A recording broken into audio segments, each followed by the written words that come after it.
Lalaki sa Maynila nagwala matapos umanong maingayan sa busina ng motorsiklo.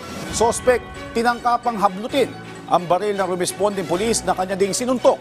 Si Denise Osorio sa sentro ng balita. Ilang beses binalibag ng lalaking naka-dark blue ang motorsiklo na ito sa Divisoria, Maynila kahapon. Nanggigil si kuya dahil nanggulo raw ang may-ari ng motor. Maya-maya pa ay dumating ng pulis pero deadma ang lalaking nagwawala. Hinabol pa niya ang lalaking nakapula at nagkaambahan ng suntukan.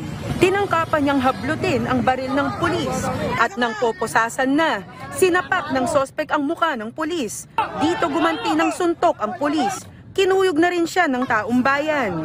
Nagpaliwanag naman ng Moriones PNP kung bakit nasuntok ng pulis ang sospek. Nagsimula po yun dahil naingayan po sa busina po ng mga sasakyan, ng motorsiklo, ng mga jeep, ang suspect po natin.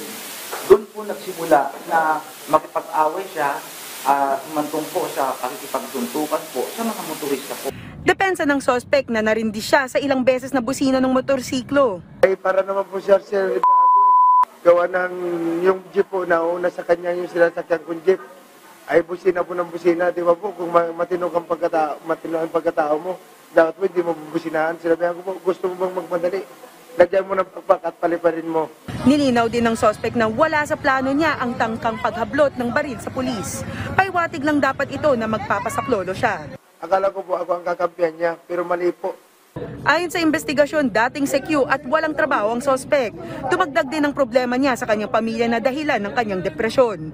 Naharap sa mga kasong usurpation of authority, direct assault, alarm and scandal, at resistance and disobedience to a person in authority ang sospek.